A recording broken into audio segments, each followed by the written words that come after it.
There are actually far less genuinely high-value men than there are pretty girls. You can go to any club in any country in the world. I've been to 72 countries.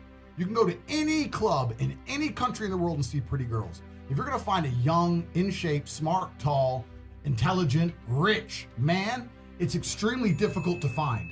And that man has options. He has more options than a beautiful girl. And I'll tell you something.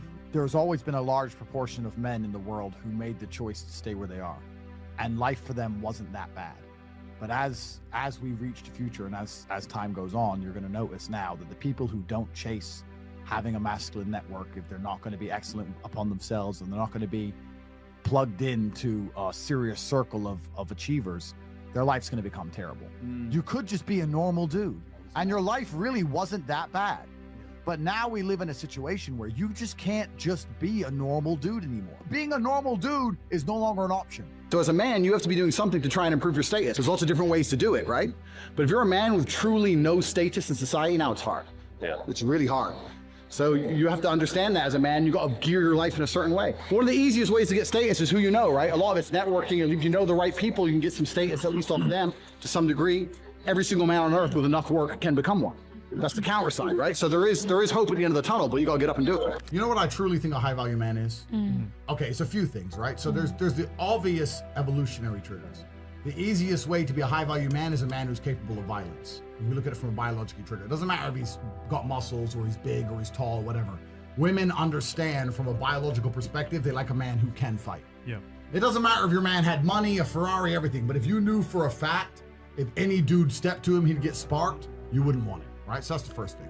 We're suffering from cowardice. We talk about all the problems in the world, and it's easy to talk about them all. But you can narrow them all down to the exact same thing. Cowardice, masculine cowardice, all of it. All of this is masculine cowardice. That's all it is. You're not gonna be able to imitate being a G. You have to go out there and you have to suffer as a man. You gotta go through trauma to be a G as a man. Too many dudes out here are trying to imitate. That's what all this is. You're talking about game. You're trying to be something you're not. The real game is to be the man. That's the game. As a man, you need to go through trauma.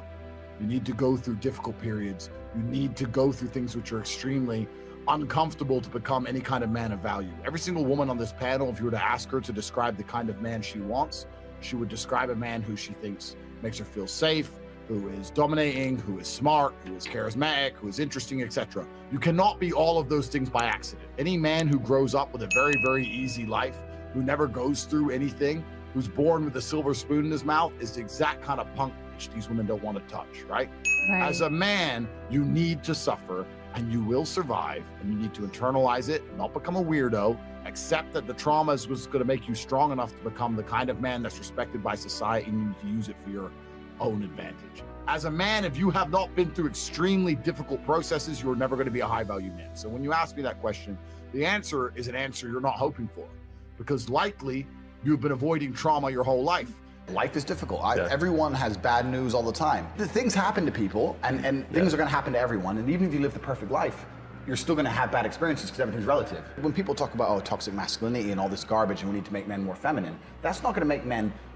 It's not going to make the world safer. Having a whole bunch of men who give in to their emotions instantly is going to create more monsters. The reality of masculinity is controlling your emotions. This is the reality of being a man. The tenets of masculinity since the dawn of time have been, I was afraid, but I did it anyway. This is the tenets of masculinity.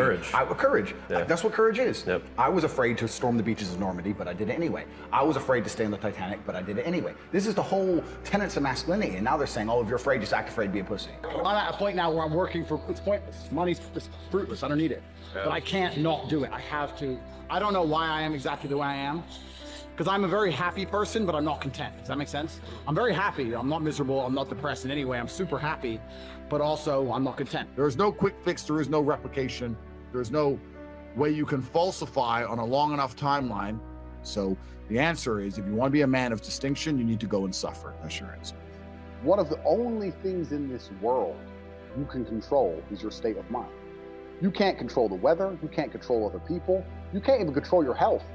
One of the very few things in the world you have genuine control over is your state of mind.